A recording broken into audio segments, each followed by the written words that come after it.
Hello there, welcome to an episode of Rantz. It's Crisandro, of course, and yeah, very interesting weekend we just had. It's a lovely day here in the south coast, as you can see there. Just got the amazing kind of views behind me of the river, but yeah, it's kind of out at the moment, tides out, which is kind of probably not a good metaphor for Spurs. I mean, says it the men's, where we kind of were a little bit bitty in our performance. Although overall, we played very well. I thought, I think we dominated. Obviously, the stats, I think we dominated possession. It's just a case of taking those chances early on in that game, where Sonny had a chance, blasted it over. I want to say Crisandro get the chance as well. I didn't have a chance. I think it was Crisandro. It was Madison. I think it's wrong with Madison. Actually, not Crisandro. And just a case of playing very well, doing the well. I was literally about to say doing the basics right, but we all know that's not right. When it comes to corners, the static defending really, kind of interesting really in the group is kind of a very odd thing, especially with the quote that just come out this morning, where Ange Postecoglou, I think, was batting off a very interesting question by a journalist, and certain members of the group are now taking that as a literal comment, where it says that, well, to paraphrase that he doesn't see defending second-piece corners as an important thing, which of course is more of a sarcastic reply than anything else, but there are certain elements that are just kind of boneheaded in that way, that will try to look for any reason to further their agenda, and I'm not really here for it. But back to the game, it was kind of a mixed bag here, where we found ourselves 3-0 down at half time. Two of the goals was corners which were easily defendable. I'm sure there is a method behind the zonal marking, but as I said in the group, zonal marking needs runners as well. You can't just have static people in the way, because that would just cause a lot of problems, because the team that are attacking, they're the ones who are going to be moving a lot, so you're not going to get much of a jump on these people who are moving, are you? And improve with those two goals, where one of them was an own goal by Hoybier, and the other one was a score by Kai Havertz. But then there's just so many things that occurred as well. I mean, we should have had the equaliser. I can't remember who actually scored it now, but we had a chance that it was put in the back of the net. Van der Ven was given offside, and I think it was kind of shown that the ball ricocheted off two Arsenal players before it got to him. So by the letter of the law, unless that law's, I can't remember the offside rule these days, everything's changed. But I'm pretty sure that if it's come off a defender, then it's the next phase, and then that means you're onside. But I'm sure somebody will tell me that no, that's not the case. But in the stadium they highlighted I can't remember who was interested in the offside position, but that was kind of highlighted as a reason. It looked like trying to blame a player who was not interfering with play whatsoever, which kind of got me a bit irate. But we shall see that in the vlog when that's uploaded. Hopefully tonight it was all done, or maybe tomorrow. That's the aim anyway, but we shall see. So that got in out of 1-1. Also, before that, there was a clear foul on Madison and a clear foul on Kulusevski. One of them would have resulted in a penalty if the referee actually got it. We never get anything. Kind of prove that point there. We didn't get anything with him, and also provide evidence as well that we never get anything with him as well. Because after that incident, where we should have got the penalty, Arsenal clear it, ball goes straight up to Saka, who's in a half, takes on Van der Ven. That wasn't Van der Ven, it was Davies, beats him, he gets to the side, and he puts the ball in the net 2-0. And then obviously Havertz scores the third goal with another poor defensive display from set pieces. The second half we rallied back, we rallied around and came back into it. We had before that we did actually have a chance that was headed onto the post by Romero, and another chance as well, which I can't remember who had it. But we had our chances in that first half. Second half, we put them on a little bit more pressure, forced a few more corners. But we were back in the game through a goalkeeper mistake, really. What David Villa was trying to do, I have no idea. But he just passed it straight to Romero, who was ridiculous. All he had to do was beat Raya, and then that was it. And he did. That was 3-1. Enough chances again. They were very industrious going forward, and we didn't get Arsenal any decent chances in the second half. Although one opportunity did fall to them when. I think it was before the goal was scored. I think it was crossed over from the left, so that would be. Martinelli came on later. I can't quite think who that would be on the left. So crossed over into the penalty box. Saka was unmarked. He had time really, but he chose for the first time volley, and that was well saved in the end by Figario. So that was that. That saved our bacon there. But then we scored, and then we had a couple of other opportunities, and then. This is where I'm saying that Michael Oliver doesn't give us anything, because I think it was around about 5 minutes before the end of the game. Davis was in the area, about to control the ball. Declan Rice comes in, boots right in the ice, literally right in the ice. And Michael Oliver is about 200 centimetres away from him. He's that close. You can see it, he's looking right at it. Waves play on.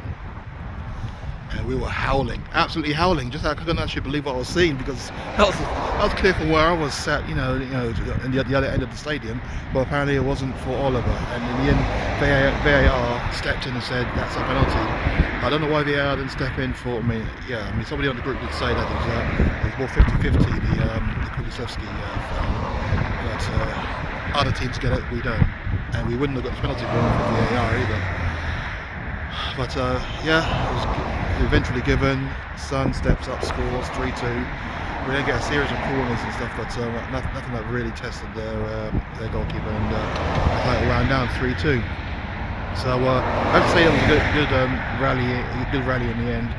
Almost got the draw, but I think we deserved to get something out of the game.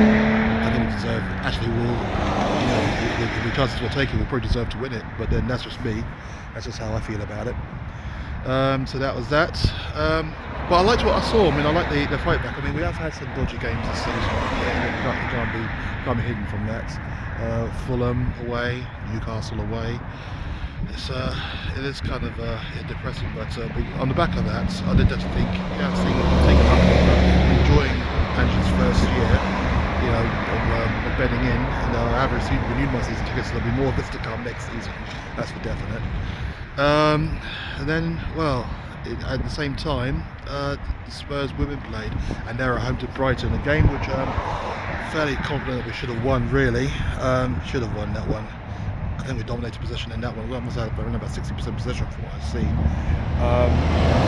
And we had an early opportunity. Charlie Grant had an early opportunity to put us ahead. It was a lovely through ball. I want to say Vinberg put it through, and then she was through on goal. Just had to keep it to beat, but unfortunately put it wide. It came early in the game, but then Elizabeth Turland, the Brighton striker, she had an opportunity which was a bad back pass. She lashed onto that, had a shot, and that was just that was well saved by Vicky Spencer. But it didn't stay out for too long. A lovely cross.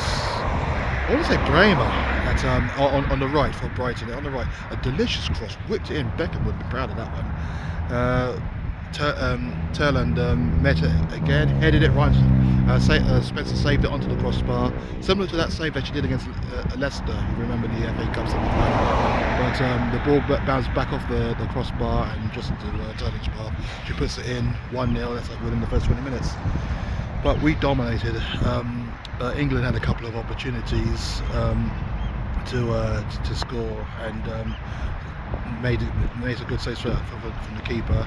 I think it either forced the keeper to Watcher was hit onto the crossbar actually, so we had opportunities like that. But and then with about 10 minutes left to go, I think it was a lovely bit of play by Neville on the right. crosses it in, beautiful cross. England meets it with a flick over the keeper's head, 1-1. But then that's when we came alive. We had loads of opportunities to win it. England had an opportunity, Grace Clinton had an opportunity. We were all over Brighton, so I'd see it as 2 points dropped really, but we played very well, and that's the thing, we played extremely well. Should have won the game, and we would have closed the gap on Manchester United, but it is what it is. We're currently 6th. I think there's a huge gap between us and 5th spot now. I think Liverpool are currently 5th. We're not going to make Europe, but at least we're not going to have the trauma of last season getting relegated. So we've got, 2 games left? One of them is next week. I still haven't been able to go onto the Spurs website to get a ticket. It hasn't shown up at all. We play Everton at Walk Park. That's on the Saturday, and then obviously the men's Liverpool on the Sunday. So it's going to be a double header like the previous weekend. Liverpool played Liverpool and Everton that weekend. But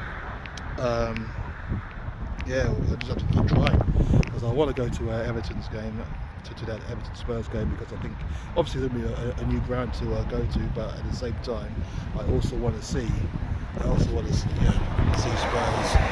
season on high, because of course in a couple of weeks time is the FA Cup final, and of course got my ticket, you got yours. Hopefully get to see a lot of you out there. And in the men's, Spurs away at Liverpool. There's so much turmoil at the moment, so you can just imagine what they turn up there. Liverpool's going to put on their best foot forward and then completely turn us over. But with the backdrop of that being Mohamed Salah being given a stern talking to now, it's going to be an interesting one. But it should be an interesting weekend up in Liverpool. Hopefully we get to see a lot of people there, and we shall see how that plays out. But this weekend, not the best, but it was a great comeback in the end. We almost had it, we almost did it. We should have got more out of it. We defended the set pieces better, we definitely would have won the game. That's literally all it's come down to, because although Arsenal kept the ball well, they didn't really give us that much of a stern test. I didn't think, I personally don't think, but obviously they ran out 3-2 winners, which exploited the poor way we defend set pieces. So it is, it is one of those that could have gone either way, and unfortunately it didn't go our way. But it was an entertaining game for the neutrals, and I was kind of pleased with when we came back. And for the women, going from strength to strength really. Next season we're going to see the best of both teams. That's what I can say. And that's why I'm proud to have renewed my season tickets, and looking forward to next season already. Already got it planned, but the season hasn't ended. Still got the FA Cup final to come, so that's one thing to look forward to. But let me know if you enjoyed the week, what you think of the weekend games, and let me know what you think of Spurs going forward for both the men and the women. But we saw sides that should encourage a lot of us. If you believe in the project that's been laid out by both Ange Postecoglou and Robert Villahan, and there's plenty to be optimistic about. So hope you enjoyed this one. Thank you for watching. Come on, you Spurs, and you all take care.